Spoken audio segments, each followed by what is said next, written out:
मैं दुबई में अरबी औरतों के घर काम करती थी और वहाँ की औरतों की मालिश करने के लिए रोज तेल में फिटकीरी का एक टुकड़ा मिलाकर एक कोने में छुपा देती। जब मुझे इस राज के बारे में पता चला, मेरे तो होश ही उड़ गए, क्योंकि मेरा नाम सलोनी है। मेरी शादी एक ऐसे इंसान से हुई थी जो दुबई में अरबी के घरों में नौकरी कर रहा था और शादी के लिए वह कुछ दिन अपने गांव आए हुए थे। मेरे पति के घर वाले और रिश्तेदार सभी गांव में ही रहते थे। जिस गांव में वो लोग रहते थे, उसी गांव में मेरी बुआ की शादी हुई थी। इसलिए एक दिन मेरी बुआ हमारे घर आई थी और उन्होंने कहा कि मैं सलोनी के लिए एक रिश्ता देखा है। अगर आप सभी को अच्छा लगे तो लड़का विदेश में अच्छी जॉब कर रहा है और अच्छा कमा भी रहा है। हमारी सलोनी वहाँ पर बहुत ही खुश रहेगी, क्योंकि लड़का उसे लेकर विदेश शिफ्ट हो जाएगा। ये सुनकर मेरे माँ बाप थोड़ी देर के लिए चुप हो गए, क्योंकि वह उस अनजान देश में इतनी दूर अपनी बेटी को नहीं जाने देना चाहते थे। इसलिए उन्होंने कहा कि हम सोच कर बताएंगे, क्योंकि सलोनी की भी इस शादी के लिए हाँ करना जरूरी है, तभी ये शादी होगी, वरना मैं इतनी दूर अपनी बेटी को नहीं जाने दे सकती।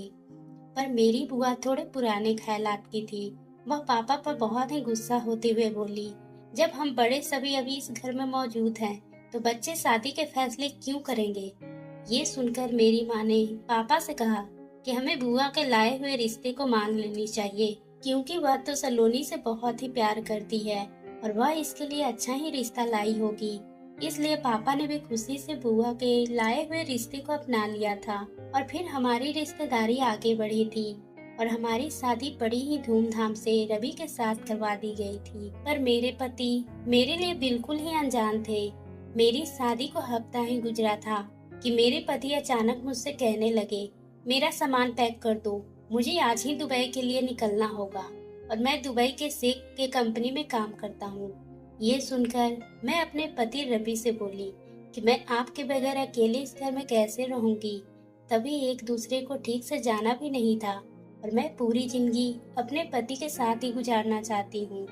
मेरी बात सुनकर वो कहने लगे, मेरी मजबूरी है, मेरी वहाँ नौकरी है और मैं ज्यादा दिन तक यहाँ नहीं रुक सकता, वरना मेरी नौकरी चली जाएगी। वैसे तो 1 महीने की छुट्टी पर आया था, लेकिन उस कंपनी के मालिक अरबी शेख ने अचानक ही मेरी छुट्टी कैंसिल कर दी, जिसके कारण मुझे वापस जाना पड़ रहा है। ये सुनकर मैं उदास हो गई थी और मुझे गुस्सा भी आ रहा था कि अनजान देश में मेरा पति इतना दूर नौकरी करता है। मैं रोती रोती अपने पति के सामान को उनके बैग में पैक करने लगी और वह किसी काम के लिए घर से बाहर चले गए थे। जब वो बाजार से वापस लौटे तो उनके हाथ में एक बड़ा सा थैला था। तभी मेरी नजर उन थैलों पर पड़ी। मैं रवि से कहा, इस थैली में क्या है, मैं उनके इन सभी सामानों के साथ बैग में रख दूं? उन्होंने कहा, इस थैली में फिटकरी है और इस फिटकरी को इस बैग में ही रख दो। इतनी सारी फिटकरी देखकर मैं तो हैरान हो गई और मैंने कहा, क्या आप वहाँ जाकर क्या करेंगे, ये तो बहुत ही सारी है, इसे तो आपके सामान का वजन भी बढ़ जाएगा और ऊपर से एयरपोर्ट पे इस फिटकरी से ज्यादा पैसे देने पड़ जाएंगे। क्या वहाँ गंदे पानी की सफाई के लिए इसे इस्तेमाल किया जाता है? मैं अपनी समझ के हिसाब से बात की थी, क्योंकि मेरे पापा हमेशा ही टंकी के पानी में फिटकरी डालते थे, जिससे पानी बिल्कुल ही साफ हो जाया करता था। मेरी बात सुनकर रवि हंसने लगे और कहने लगे, तुम्हारे इलाके में पानी साफ करने के लिए इस्तेमाल किया जाता है, पर वहाँ तो एकदम पानी साफ आता है। अरबी औरतें इसका कुछ और ही इस्तेमाल करती है, जो मुझे नहीं पता, लेकिन मुझे यह मालूम है कि वहाँ की बहुत ही कीमत है। सऊदी औरतें फिटकरी को खरीदने के लिए तड़पती है और हर सऊदी अरब के घर ये जरूर मौजूद होती है। जब मैं भी जाता हूँ तो यहाँ से फिटकरी जरूर ले जाता हूँ। रवि की बात सुनकर मैं हैरान रह गई, क्योंकि यहाँ तो हर दुकान पर ही आसानी से फिटकरी मिल जाती है, लेकिन उस वक्त मेरा मन में फिटकरी के बारे में सोचने का नहीं, बल्कि अपने पति के जाने की दुख सता रही थी। मैंने उनके सामान में फिटकरी रख दी और मैंने रोते हुए उनसे कहा, इतनी जल्दी हो सके वह मुझे अपने पास बुला ले। मेरे आंसू रोकने का नाम भी नहीं ले रहे थे। अभी तो हम दोनों ने अपनी जिंदगी को शुरुआत ही की थी और इतनी जल्दी वह हमसे दूर जा रहे थे। पति के बगैर ससुराल में रहने का सोचकर ही मुझे थोड़ा परेशानी भी हो रही थी। मुझे इस तरह से रोता हुआ देखकर रवि कहने लगे, तुम ज्यादा परेशान ना हो, वहां जाकर मैं तुम्हें बुलाने का इंतजाम कर लूंगा। मैं जानती थी ये सब इतना जल्दी होना मुमकिन नहीं है, लेकिन फिर भी मेरे आंसू रोकने के लिए उन्होंने ऐसा बोल दिया होगा। तभी मेरी सास ने मुझसे कहा, अब बस भी करो बहू, कब तक रोती रहोगी? मैं भी तो अपने बेटे के दुबई चले जाने का गम कब से बर्दाश्त कर रही हूँ। जब यह 20 साल का था तभी अपने दोस्त के साथ यहाँ विदेश चला गया था। मैं अपने बेटे के जाने के गम को अकेले ही बर्दाश्त कर रही थी। पर तुम फिक्र मत करो, रवि दुबई जाकर जल्दी ही रहने का इंतजाम कर तुम्हें अपने पास बुला लेगा। ये सुनकर मैं थोड़ी देर के लिए चुप हो गई थी, क्योंकि मुझे रोता हुआ देखकर माँ जी की आंखों में भी आंसू आ गए थे और मैं ये नहीं चाहती थी। इसलिए मैं चुपचाप उदास मन से अपने पति रवि को दरवाजे तक छोड़ने के लिए चली गई और रवि मुझे छोड़कर चले गए थे। इसी तरह से दिन गुजर रहे थे। मेरे ससुराल में मेरी सास ससुर के अलावा 2 ननद भी थी, जो मेरे साथ बिल्कुल ही बहनों जैसे ही रहती थी। इसलिए मुझे उस घर में मन लगने लगा था। पर मुझे अपने पति की याद हमेशा ही सताती थी, क्योंकि रात के वक्त वो मुझसे फोन पर घंटों बातें करते थे और मुझे यकीन दिलाते थे कि बस कुछ दिन के बाद मैं तुम्हें विदेश बुला लूंगा। ये सुनकर मैं बहुत ही खुश हो जाती थी। और फिर इसी तरह से एक दिन अचानक ही रवि का फोन आया। वो अपनी माँ से बातें कर रहे थे और वो कह रहे थे कि माँ, सलोनी को विदेश रखने के लिए मैंने इंतजाम कर लिया है। अगर आपका आदेश हो तो मैं उसे विदेश बुलाना चाहता हूँ। मेरी सास ये सब बात सुनी तो वह बहुत ही खुश हो गई थी, क्योंकि वह मुझे अपनी बेटी की तरह ही मानती थी और मेरी खुशी को देखकर उनके चेहरे पर भी खुशी नजर आ रही थी। वह अपने बेटे से कहने लगी, हाँ बेटे, बहू तुम्हें बहुत ही याद करती है। कुछ दिन यह विदेश में रहेगी तो इसका भी मन बहल जाएगा और तुम्हारे साथ थोड़ा घूम फिर भी लेगी। अपनी सास के मुंह से ये बात सुनकर मैं तो खुशी से अपनी सास के गले आकर लिपट गई। रवि ने मुझे बताया कि वह मुझे अपने पास दुबई बुला रहे हैं। वहाँ सारी कार्रवाई कर चुके हैं। उन्होंने मुझे कागजात भी भेज दिए हैं। ये सुनकर मैं बहुत ही खुश हो गई और जल्दी जल्दी जाने की तैयारी करने लगी। तभी रवि ने दोबारा फोन किया और बोलने लगे कि अपने साथ 10 किलो फिटकरी भी लेते आना। ये सुनकर मैं हैरान हो गई। क्या अभी भी आपको कुछ दिन पहले तो इतने सारे फिटकरी ले गए थे, फिर आप 10 किलो मंगवा रहे हैं? 10 किलो फिटकरी तो बहुत ही ज्यादा होती है। मेरा सामान भी अच्छा खासा है और फिर से 10 किलो फिटकरी लाने की वजह से मुझे एयरपोर्ट पे पैसे भी तो भरने पड़ेंगे। मैं सोचने लगी, पता नहीं इतनी सारी फिटकरी वहाँ के सऊदी औरतें क्या करती होगी। मेरे लिए इतना भारी सामान संभालना मुश्किल हो गया था। कुछ ही घंटों के सफर के बाद मैं दुबई अपने पति के पास पहुंच गई। एयरपोर्ट पर रवि को देखकर मेरी खुशी से चेहरे खिल उठी थी, मगर मेरे पति ने पहला सवाल यही पूछा था कि तुम फिटकरी लेकर आई हो तो। उनकी ये बात सुनकर मेरा दिल टूट गया था, क्योंकि उन्हें मुझसे ज्यादा फिटकरी की फिक्र थी, जबकि मैं उनसे मिलने से बहुत ही बेताब थी। मैं चुपचाप फिटकरी निकालकर रवि के हाथों में दे दी थी। फिटकरी को अपने हाथ में लेते ही वह किसी आदमी को उस थैले को थमाते हुए कहने लगे, मैं जल्द ही मिलता हूँ, और मुझे लेकर अपने साथ चले गए। इसी तरह से वो मेरे साथ कुछ महीने प्यार से रहे थे। मैं भी रवि के साथ बहुत ही खुश थी। एक दिन अचानक रवि ने कहा, अब तुम्हें यहाँ से गाँव जाना चाहिए। ये बात सुनकर मेरे तो होश ही उड़ गए। मैंने कहा, आप कैसी बातें कर रहे हैं? मैं आपके बगैर कहाँ जाऊंगी?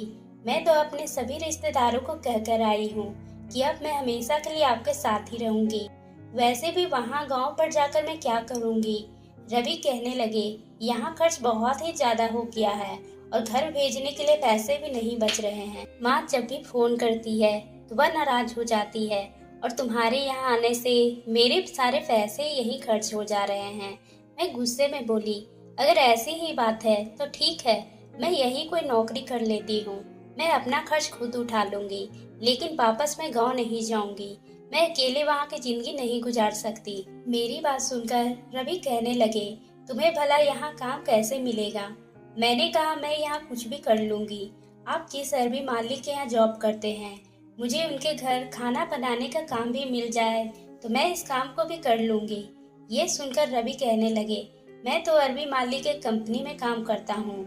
भला मैं उनके घर में तुम्हारी नौकरी कैसे लगवा सकता हूँ? मैंने कहा मुझे लोगों के घर में काम ही क्यों ना करना पड़े, मैं कर लूंगी, मगर वापस नहीं जाऊंगी। रवि ने मेरी बात को मजाक में लेने लगे, लेकिन मैंने भी सोच लिया था कि मैं नौकरी करूंगी और यहीं रहूंगी, क्योंकि 1 महीने रहने से मेरी पड़ोस में कुछ जान पहचान वहाँ बन गई। वह बोले ठीक है, तुम्हारी जो मर्जी है वो करो। मैं अगले दिन ही पड़ोसी को लेकर काम की तलाश के लिए दूसरे घर जाने लगी। तभी एक आलीशान घर में मुझे नौकरी पर रख लिया गया था। वहाँ की औरतें बेहद खूबसूरत थी, लेकिन उन्हें मेरी भाषा समझ नहीं आती थी, इसलिए उन्होंने मुझे इशारे में सब कुछ समझा दिया था मैं उनके लिए किस तरह का खाना पकाऊंगी। मैं जैसे ही किचन में गई, एक डिब्बे में वही फिटकरी के टुकड़े रखे हुए थे। ये देखकर मुझे याद आया कि मेरे पति भी दुबई बहुत सारे फिटकरी लेकर आए थे। फिर मैं खाना पकाने लगी थी। खाना पकाते ही थोड़ी देर गुजरी थी कि एक अरबी मालकिन किचन में आई और डिब्बे से फिटकरी का एक टुकड़ा निकालकर उस तेल में भिगोकर एक कोने में ढककर रख दी। पता नहीं उन्होंने ऐसा क्यों किया था, मुझे मालूम ही नहीं हो सका। उनका अंदाजा छुपाने वाला था। वह नहीं चाहती थी कि मैं उनकी तरफ देखूं। खैर, मेरा पहला दिन था और बहुत ही अच्छा गुजरा था। मैं 4 घंटे काम करने के बाद वापस अपने घर लौट आई और रवि के घर लौटने से पहले ही घर का सारा काम करके खाना बना ली। जब शाम को रवि घर आए तो मुझसे पूछने लगे कि काम मिला, तो मैंने कह दिया हाँ बिल्कुल, और बहुत ही अच्छे घरों में मिली है और तनख्वाह भी बहुत ही अच्छी है। ये सुनकर रवि बहुत ही खुश हो गए और उन्होंने कहा चलो आज हम दोनों मॉल घूम कर आते हैं। हम दोनों मॉल में घूम ही रहे थे, तभी रवि के ऑफिस से एक दोस्त मिल गए। उनके साथ उनकी बीवी भी थी। उन लोगों ने बहुत ही खुशी से हमसे बातें की। जब उन्हें पता चला कि मैं शादी के बाद इंडिया से यहाँ आई हूँ, तो उन्होंने हम दोनों को अपने घर अगले दिन रात के खाने पर बुलाया। वो लोग अरबी थे, लेकिन उनको हिंदी समझ आती थी। अगले ही दिन हम रवि के दोस्त अरबी के घर गए। उनके दोस्त और उनकी पत्नी ने बहुत ही अच्छे से हमारा स्वागत किया था। उनकी 2 बेटी थी। वह हम दोनों के लिए किचन में खाना बनाने की तैयारी में लगी थी। मैं भी उनके पास जाकर बोली मैं आपकी थोड़ी हेल्प कर देती हूँ। वह मुस्कुराकर कहने लगी भाभी आप बैठ जाएं, मैं बस खाना बना के ही आती हूँ। मैं उनकी बात को सुना करके उनकी मदद करने लगी। उसी वक्त मेरी नज़र उस कोने पर रखी हुई फिटकीरी के कटोरे पर पड़ा। ये देखकर मुझसे रहा नहीं गया। मैंने कहा भाभी आपको बुरा न लगे तो मैं एक बात पूछूं, ये फिटकिरी यहाँ क्यों रखी है और इतनी सारी फिटकिरी का क्या करोगी? मेरी बात सुनकर उनके चेहरे का रंग ही बदल गया और जल्दी से फिटकिरी के कटोरी को छुपाते हुए जल्दी खाना बनाने लगी। तो मैं भी खामोश हो गई, क्योंकि दोबारा पूछना मुझे थोड़ा सा अजीब सा लग रहा था। खाना खाने के बाद हम दोनों वापस अपने घर लौट आए थे, लेकिन मेरे दिमाग में अब भी वही फिटकिरी वाली बात चल रही थी। रवि ने मुझे चुपचाप देखा तो वो कहने लगा क्या बात है, कोई सवाल पूछनी है? तो मैंने अपने पति से कहा कि मैं जिस अरबी के घर जाती हूँ वहाँ की औरतें फिटकिरी को छुपा कर क्यों रखती है। ये सुनकर रवि हंसने लगे और कहने लगे तुम औरतों को तो छोटी छोटी बातों पर टेंशन होने लगते हैं, तो चलो मैं ही बता देता हूँ। तुम्हें याद है मैं तुम्हें फिटकिरी मंगवाया था, उस फिटकिरी से मैं यहाँ के औरतों को बेचकर अच्छा खासा पैसा कमा लेता हूँ और उसके पीछे एक राज है। मैं ये जानने के लिए उतावली सी हो रही थी। तभी उन्होंने कहा इस इलाके में अपनी रस्म और रिवाज होती है और इसी तरह इलाके में टोटके का इलाज यही फिटकिरी है। तुम भी जब यहाँ पर आई हो तो तुमने इस सारी चीज को इंडिया में देखी नहीं हो, और जो चीज इंडिया में होती है वो यहाँ नहीं होती है। लेकिन अरबी औरतें इनसे बहुत ही बिल्कुल अलग किस्म का फायदा हासिल करती है, जो हैरान है। फिर मेरे पति ने मुझे बताया कि अरबी औरतें पहले खास किस्म का तेल तैयार करती है, जो उन्हें अपने बड़े बुजुर्गों से सीखा है। सरसों के तेल में कुछ मिलाकर इसे इस्तेमाल किया जाता है। इस तेल को तकरीबन 1 महीने तक रख दिया जाता है। उसके बाद रोज रात को उस तेल को फिटकिरी के साथ मिलाकर इस्तेमाल किया जाता है। इस तेल को अरबी औरतें हर सप्ताह उसे अपनी पूरी बॉडी पर लेप के रूप में लगाती है, क्योंकि उनका मानना है कि इस तरह से उस तेल को लगाने से उनकी बॉडी में खुजली से बचाव होती है। जब मैंने ये बात अपने पति के मुंह से सुनी तो मैं हैरत में पड़ गई थी और अजीब भी लग रहा था। आज तक मैंने ऐसी बातें किसी से नहीं सुनी थी। मैं इन सब बातों को नहीं मानती थी, इसलिए अपने पति को इस रोजगार को करने से मना कर दी। वह भी मेरी बात मान लिए थे और हम सब अपने देश लौटकर अपनी नई काम पर ध्यान देने लगे थे और अपने पूरे परिवार के साथ मिलकर रहने लगे थे। तो दोस्तों, अगर आपको ये कहानी पसंद आई हो तो आप मेरे चैनल को सब्सक्राइब करना ना भूलें और बेल आइकन को भी प्रेस कर लें, ताकि हम आपके लिए इसी तरह की दिलचस्प कहानी लाते रहें।